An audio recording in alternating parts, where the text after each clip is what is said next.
بسم اللہ الرحمن الرحیم۔ سامعین کرام، آپ سن رہی ہیں اردو کہانی پیدل سفر، جس کے مصنف ہیں کاشف زبیر، اور یہ اس سلسلے کی آخری اور قسط نمبر 2 ہے۔ چند لمحے بعد اوٹر فضا میں بلند ہوا تو ہم دونوں خود کو بے حد تنہا، اداس اور مایوس محسوس کر رہے تھے۔ اس سے پہلے کہ جذبات ہم پر حاوی آ جاتے، ہم آگے روانہ ہو گئے۔ سامان ہم نے پہلے ہی اکٹھا کر لیا تھا۔ میں سوچ رہا تھا کہ ہم نے جو 3 دن ضائع کیے تھے، اب ان کا ازالہ کیسے کریں۔ ہم صرف 2 تھے اور اب تمام ذمہ داریاں جو پہلے 3 افراد کے حصے میں آتی تھیں، ہمیں ہی انجام دینا تھی۔ اس سے کیمپ لگانے، اکھاڑنے اور کھانا بنانے کے وقت میں اضافہ ہو گیا تھا۔ اگرچہ میں اور ارلنگ ایک دوسرے کی رفاقت کے لیے کافی تھے، لیکن ہمیں گیئر کی کمی شدت سے محسوس ہونے لگی تھی۔ کئی بار میرے ذہن میں خیال آیا کہ میں مہم سے دستبردار ہو جاؤں، لیکن پھر میں نے اس خیال کو جھٹک دیا، کیونکہ ارلنگ ابھی بھی مستقل مزاجی سے آگے بڑھ رہا تھا۔ اس نے بھی غالباً میری مایوسی محسوس کر لی تھی، اس لیے وہ اکثر میرا حوصلہ بڑھاتا رہتا، مجھے کامیابی کے سنہرے خواب دکھاتا کہ یہ کارنامہ انجام دے کر ہم تاریخ میں امر ہو جائیں گے۔ جلد میں مایوسی اور قنوطیت کی اس کیفیت سے نکل آیا اور پہلے جیسا عزم و حوصلہ محسوس کرنے لگا۔ دوسرے ہفتے میں ہماری حالت میں تھکن، خستگی اور درماندگی نمایاں تھی۔ ہم تھکے تھکے بوجھل قدموں سے اپنے سلیجز کھینچتے آگے بڑھتے تھے۔ ہمارا ہر روز امید پر شروع ہوتا اور یاس پر ختم ہو جاتا تھا۔ ہم ہر روز 6، 7 اور 8 میل کا سفر طے کر رہے تھے۔ جیسے جیسے ہم منجمد سمندر کی مرکز کی طرف بڑھ رہے تھے، برفانی تودے بڑے اور مہیب ہوتے جا رہے تھے۔ ان کے بے پناہ وزن سے منجمد برف جا بجا سے تڑخی ہوئی تھی اور نمودار ہونے والی دراڑوں میں پانی جم رہا تھا۔ رفتہ رفتہ ہمارے راستے میں حائل ہونے والی دراڑوں کی تعداد اور چوڑائی میں بھی اضافہ ہوتا جا رہا تھا۔ کم چوڑی دراڑوں کو ہم چھلانگ لگا کر عبور کر لیتے تھے، البتہ درمیانی اور بڑی دراڑوں کو ہم اپنی سلیجوں کی مدد سے عبور کرتے۔ سلیجوں کی شکل باتھ ٹب کی سی تھی اور یہ آرام سے پانی میں تیر سکتی تھی۔ ہم اپنی سکیز کو چپو کے طور پر استعمال کرتے اور دراڑ عبور کر جاتے۔ مجھے افسوس ہے کہ یہ دراڑیں ہمیشہ شرقاً غرباً نمودار ہوتی تھیں، ورنہ ہم ان میں خاصی تیز رفتاری سے کشتی چلا سکتے تھے۔ ایک دراڑ عبور کرنے یا ایک ناقابل عبور برفانی ٹیلے کے اوپر سے گھوم کر جاتے ہوئے ہمارا بہت وقت ضائع ہو جاتا تھا، اور بعض اوقات محض 1 میل آگے بڑھنے کے لیے ہمیں دائیں یا بائیں کئی میل تک جانا پڑتا تھا۔ پھر طوفان بھی آئے دن ہمارا راستہ روکتے تھے۔ جیسے ہی طوفان کی آمد کے آثار نمودار ہوتے، ہم کسی محفوظ ٹیلے پر اپنا خیمہ نصب کر کے اس میں گھس جاتے، اور جب تک باہر طوفان جاری رہتا ہم اندر پڑے سوتے رہتے۔ ایک طرح سے طوفان ہمارے لیے مفید بھی ہوتے تھے، ہمیں آرام کرنے کا موقع مل جاتا تھا، ساتھ ہی برف باری کی وجہ سے گڑھے اور دراڑیں بھی بھر جاتی تھیں، اور اگلے 1-2 روز تک ہم آرام سے اور کسی قدر تیز رفتاری سے سفر کرتے تھے۔ جو لوگ جغرافیہ اور ارضیات سے واقف ہیں، انہیں معلوم ہوگا کہ 88 درجے عرض البلد کے بعد شمال اور جنوب دونوں میں دن اور رات کا فرق مٹ جاتا ہے۔ یہاں 6 مہینے دن رہتا ہے اور اتنی ہی طویل رات ہوتی ہے۔ دن کی یہ کیفیت ہوتی ہے کہ سورج طلوع ہو کر افق پر ایک ہی جگہ اٹکا رہتا ہے۔ کبھی کبھی یہ چند گھنٹوں کے لیے غروب بھی ہو جاتا ہے، لیکن جون اور جولائی کے مہینے میں یہ سورج مستقل نظر آتا ہے، بشرط کہ آسمان پر بادل نہ ہوں۔ قطب کی قریب یہ کیفیت اتنی کامل ہوتی ہے کہ یہاں پورے 6 مہینے کے دن اور اتنے ہی عرصے کی رات ہوتی ہے۔ ہم جب سفر کر رہے تھے تو اب ہما وقت دن رہتا تھا۔ اگر آسمان پر بادل نہ ہوتے تو ہم بیشتر وقت سورج کو دیکھ سکتے تھے۔ عجیب بات ہے کہ ٹنڈرا کا سورج بھی ٹھٹرا ہوا اور حرارت سے خالی لگتا ہے۔ اس کی بے جان کرنوں میں ذرا بھی تمازت نہیں ہوتی، یہ بس ذرا ایک بہتر درجے کا چاند محسوس ہوتا ہے۔ وقت گزرنے کے ساتھ ہماری بھوک میں بھی اضافہ ہوتا جا رہا تھا اور ہم بیشتر وقت بھوکے رہتے تھے، حتیٰ کہ اس وقت بھی جب کہ ہم ڈٹ کر کھانا کھا چکے ہوتے تھے۔ میں بتا چکا ہوں کہ ہمارا راشن بہت زیادہ غذائیت والی اشیاء پر مشتمل تھا۔ ہم نارمل خوراک سے کہیں زیادہ لے رہے تھے، تقریباً 6,500 کیلوریز روزانہ۔ یہ ایک روز کی عام خوراک سے دوگنا زیادہ ہے۔ اس کے باوجود ہم بھوکے رہتے تھے، کیونکہ شدید مشقت میں یہ سب ہضم ہو کر رہ جاتا تھا۔ میرے جسم پر چربی کا 1% بھی اضافہ نہیں ہوا تھا، بلکہ مجھے شبہ تھا کہ میں نے اپنا 1 یا 2 پاؤنڈ وزن کھو دیا تھا۔ اگر اتنی خوراک ہم عام دنوں میں کھاتے تو پھول کر کپا ہو جاتے۔ صبح کا ناشتہ انڈوں، جام، مارجرین اور دلیے پر مشتمل ہوتا تھا۔ دوپہر کو ہم ابلی ہوئی سبزیاں اور مچھلی لیتے تھے، ساتھ ہی 50 گرام کھانے کا تیل بھی، اور رات کو سونے سے پہلے ہم ابال کر خشک کیا ہوا سور کا یا گائے کا گوشت اور اس کے ساتھ تلے ہوئے آلو یا چاول لیتے تھے۔ اناج ہم نے بہت کم رکھا تھا کیونکہ یہ سب سے کم توانائی فراہم کرتا ہے۔ بہرحال اس کے نتیجے میں ہمارے پیٹ بری طرح گڑبڑ ہو گئے تھے، اور مہم سے واپسی پر میں خاصے عرصے شدید قسم کے قبض میں مبتلا رہا۔ اس وقت یہ میرے لیے باعث رحمت تھا کیونکہ شدید سردی میں رفع حاجت کے لیے جانے کا تصور ہی ہماری روح فنا کر دینے کے لیے کافی تھا۔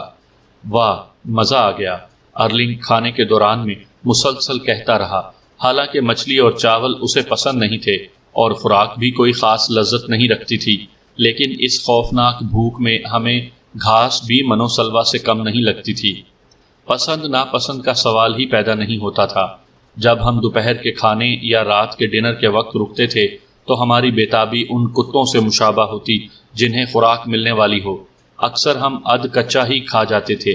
صرف کافی ہم اچھی طرح ابال کر پیتے تھے کیونکہ بہرحال یہ بھوک مٹانے والی شے نہیں تھی۔ اگر آج مجھ سے پوچھا جائے کہ میں نے کب سب سے بڑی مصیبت کا سامنا کیا تو میں بلا جھجک جواب دوں گا، قطب شمالی سر کرتے ہوئے بھوک لگنا۔ ابتدا میں ہمارے ذہن خیالات سے پر رہتے تھے، مہم کے بارے میں، گھر والوں کے بارے میں اور اپنی زندگی کے بارے میں، لیکن 1 مہینے بعد ہمارے ذہنوں میں صرف اپنی منزل رہ گئی تھی اور وہاں تک پہنچنے کا خیال۔ ہر قیمت پر، ہر روز اور ہر وقت ہمارے ذہن میں یہی رہتا تھا کہ آج ہم نے کتنا فاصلہ طے کر لیا ہے اور اب ہماری منزل کتنی دور رہ گئی ہے۔ ہم دنیا کے بدترین اور دشوار گزار ترین مقام سے گزر رہے تھے، جہاں ہر طرف حادثات گھات لگائے بیٹھے تھے کہ کب موقع پار کر ہمیں دبوچ لیں گے۔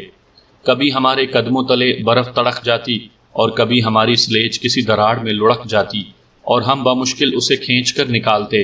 کبھی کبھار سلیج کے نچلے حصے میں پانی جم جاتا اور ہمیں سوئے اور ہتھوڑے سے اس برف کو توڑنا پڑتا، ورنہ سلیج کا وزن بڑھ جاتا تھا۔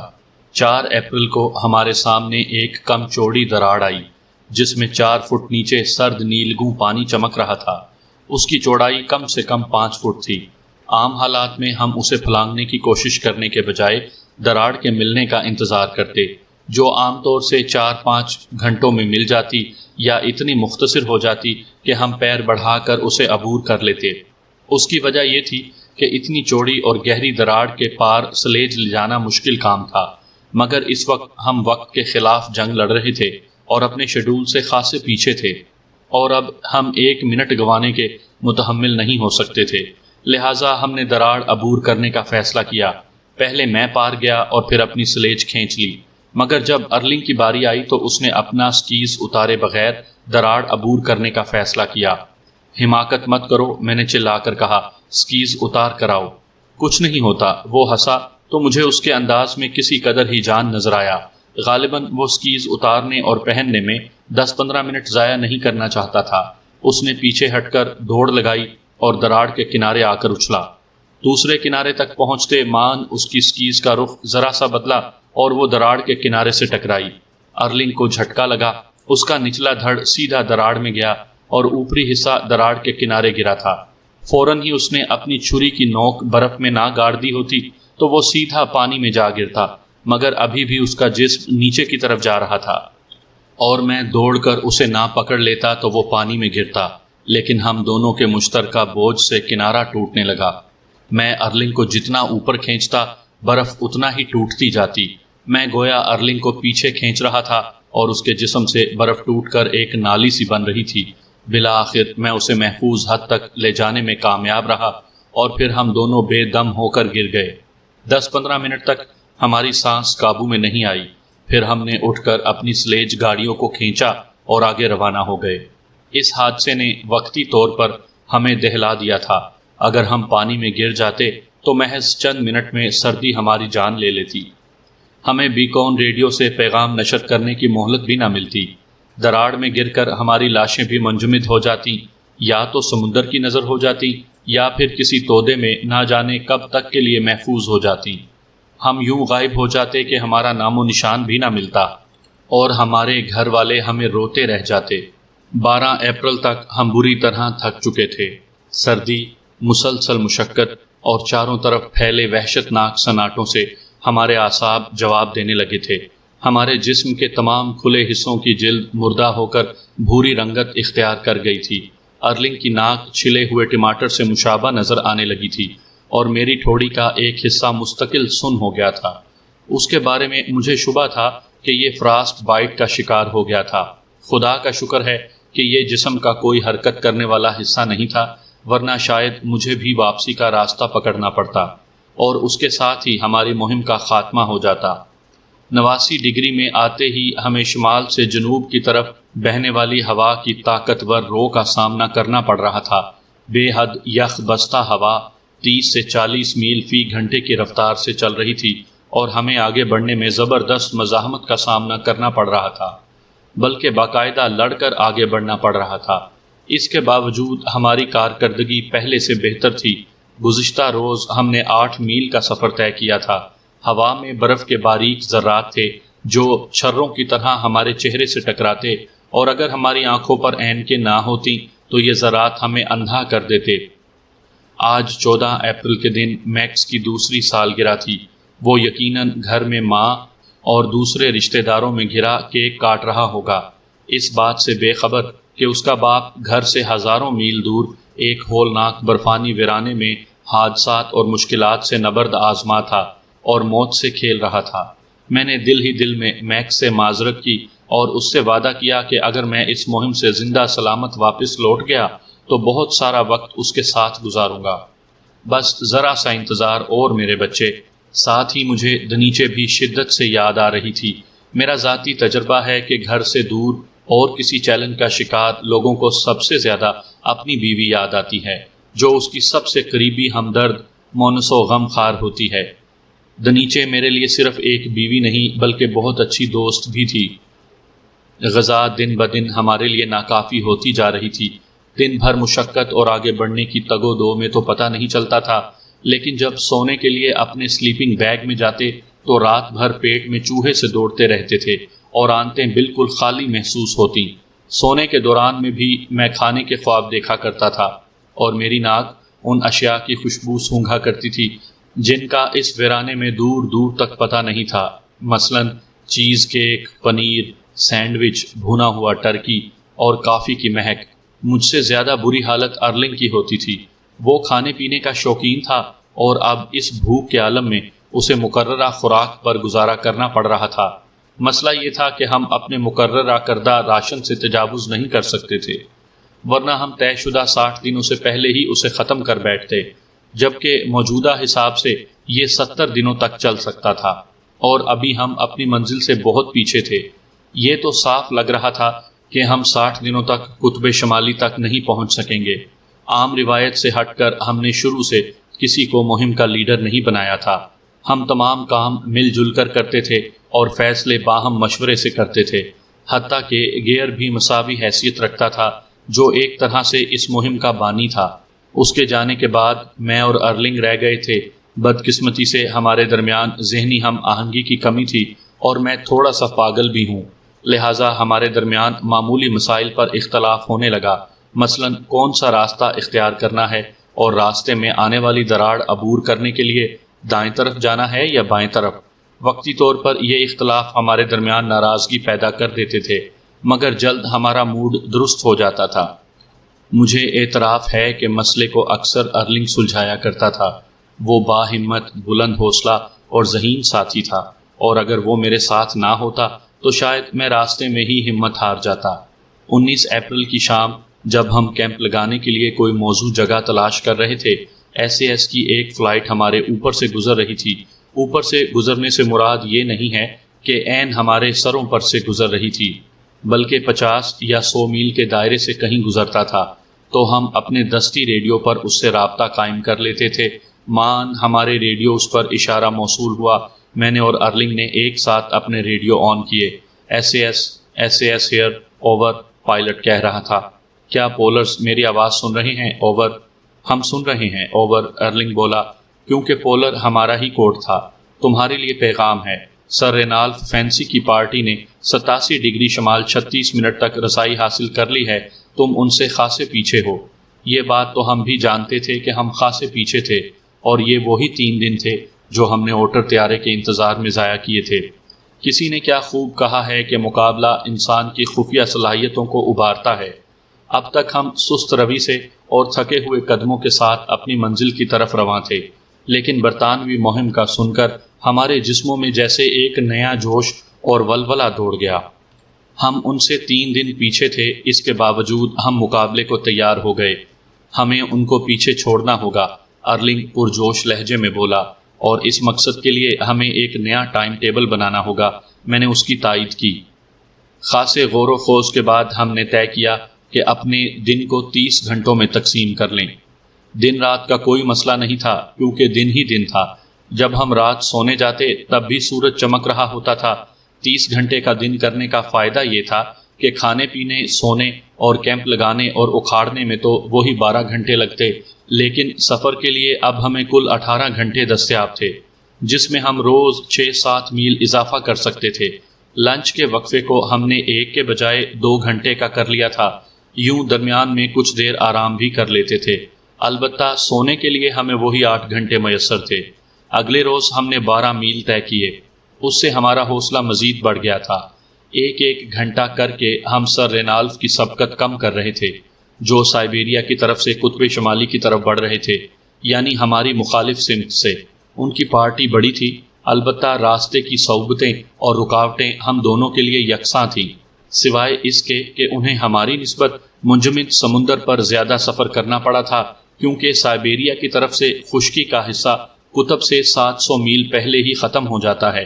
اب یہ مہم سے زیادہ مقابلہ بن گئی تھی۔ مجھے یقین تھا کہ سر رینالف کی پارٹی ہماری پیش رفت سے بے خبر نہیں ہوگی۔ جیسے جیسے ہم شمال کی طرف بڑھ رہے تھے، سورج زیادہ روشن اور چمکدار ہوتا جا رہا تھا، اور اسی تناسب سے گرمی بڑھ رہی تھی۔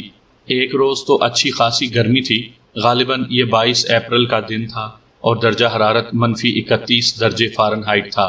خاصے عرصے بعد ہم نے ہاتھوں سے دستانے اتارے تھے، جن پر میل کی تہیں جم گئی تھیں۔ عام طور سے یہ تصور کیا جاتا ہے کہ دنیا میں سب سے سرد مقام عین قطبین ہیں، یعنی قطب شمالی اور قطب جنوبی۔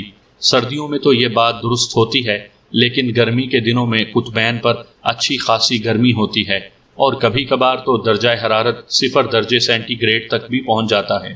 اس گرمی سے برفانی تودے پگھل کر اور ٹوٹ کر خط استوا کی طرف پیش قدمی کرنے لگتے ہیں، اور جیسے جیسے خط استوا سے قریب ہوتے ہیں، گرمی سے گھلتے رہتے ہیں۔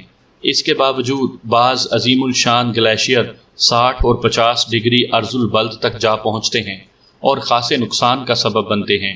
اکثر بحری جہاز بے خبری میں ان سے جا ٹکراتے ہیں اور ڈوب جاتے ہیں۔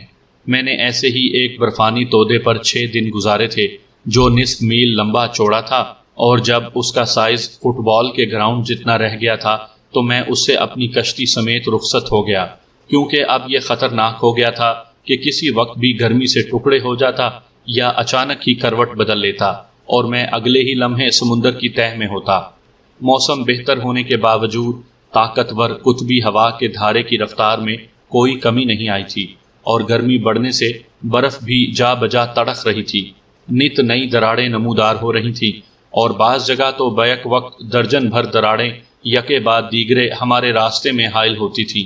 ہم شدت سے کسی برفانی طوفان کے خواہش مند تھے جو ان سب دراڑوں کو بھر دے، مگر افسوس یہ قدرت کے اختیار میں تھا، ہمارے نہیں۔ بڑے برفانی تودے جو برف کا مجموعہ ہوتے ہیں، ہمارے لیے شدید مشکلات پیدا کر رہے تھے۔ اس کے باوجود ہم نے اپنی رفتار میں کوئی کمی نہیں کی۔ راشن اور ایندھن کا خاصا بڑا حصہ استعمال کر لینے سے ہمارے سامان کے وزن میں خاصی کمی آ گئی تھی، لہٰذا اب ہم بلا تکلف سلیج گاڑیوں کو کشتی کے طور پر استعمال کر کے راہ میں حائل چوڑی دراڑیں عبور کر جاتے تھے، جبکہ مجھے معلوم تھا کہ سر رینالف کی ٹیم ایسا نہیں کر سکتی تھی۔ ان کے پاس جو سلیج گاڑیاں تھیں وہ پانی پر نہیں تیر سکتی تھیں، اور انہیں لازماً یا تو کوئی ایسی جگہ تلاش کرنی ہوگی جہاں سے دراڑ عبور کر سکیں یا پھر دراڑ کے جمنے کا انتظار کرنا پڑتا۔ دونوں صورتوں میں ان کا جو وقت ضائع ہوتا وہ ہم سے کہیں زیادہ ہوتا، جبکہ ہم ان کی نسبت کہیں تیزی سے اور زیادہ وقت سفر کر رہے تھے۔ 24 اپریل کو جب ہماری مہم شروع ہوئے 47واں دن تھا۔ ارلنگ پچھلے کچھ روز سے سست اور مایوس نظر آ رہا تھا۔ اکثر وہ مجھ سے پیچھے رہ جاتا اور مجھے رک کر اس کا انتظار کرنا پڑتا تھا۔ اس کے اعصاب اس بوجھ کو اٹھاتے اٹھاتے تھک گئے تھے۔ ایسے میں مایوسی اور کنوتیت لازمی تھی۔ پہلے وہ مجھے حوصلہ دیتا تھا اور منزل تک پہنچنے کے خواب دکھاتا تھا، تو اب یہ کام میں نے سنبھال لیا۔ میں باتوں سے اس کا دل بہلاتا، اگرچہ ہمارے پاس ریڈیو کے بیٹری سیل کم رہ گئے تھے۔ اس کے باوجود میں اسے ناروے ریڈیو سے موسیقی سنواتا۔ ارلنگ موسیقی کا شیدائی تھا، خاص طور سے لوک موسیقی کا۔ اسے بے شمار گیت اور دھنیں یاد تھیں جنہیں وہ دوران سفر گنگناتا رہتا تھا۔ میری کوششوں کا نتیجہ مثبت نکلا اور ارلنگ نے جلد خود کو سنبھال لیا۔ جب ہم سفر پر روانہ ہوئے تھے تو گیئر نے 2 عدد میگنم ریوالور بھی لیے تھے۔ چھوٹے سائز کے اس ہتھیار کی ہلاکت خیزی بے مثال تھی، اور یہ برفانی ریچھ جیسے طاقتور درندے کا ایک گولی میں کام کر دیتا ہے۔ پورے سفر کے دوران میں ان میں سے ایک گن کو اپنی پشت پر لادے رہا۔ اس کا 4.5 کلو کا وزن میرے لیے اذیت کا باعث بن گیا تھا۔ مہم کے 50ویں دن میں نے میگنم نکال کر سامان میں ڈال دیا۔ اب میں اس سے زیادہ بوجھ نہیں اٹھا سکتا تھا۔ ویسے بھی اب یہ بیکار ہے، ارلنگ نے کہا۔ میں نے سنا ہے کہ برفانی ریچھ 88ویں ارض البلد کے بعد نہیں پائے جاتے۔ اچھا ہے، تم ریوالور اب سامان میں رکھ دو۔ جس کسی نے بھی ارلنگ کو یہ بتایا تھا کہ برفانی ریچھ 88ویں ارض البلد کے بعد نہیں پائے جاتے، اس نے قطعاً غلط بیانی سے کام لیا تھا، کیونکہ اگلے ہی دن ہماری ملاقات ایک برفانی ریچھ سے ہو گئی۔ میں آگے تھا اور اس پر میری نگاہ اس وقت پڑی جب درمیانی فاصلہ 100 فٹ بھی نہیں رہ گیا تھا۔ ویسے بھی سفید برف کے ڈھیر میں اس سر تپا سفید درندے کو دیکھنا بہت مشکل ہے۔ ریچھ مجھ سے پہلے، ارلنگ چلایا، اور ریچھ کے کان کھڑے ہو گئے۔ اگلے ہی لمحے اس نے ہمیں دیکھا اور پچھلے پیروں پر کھڑا ہو گیا۔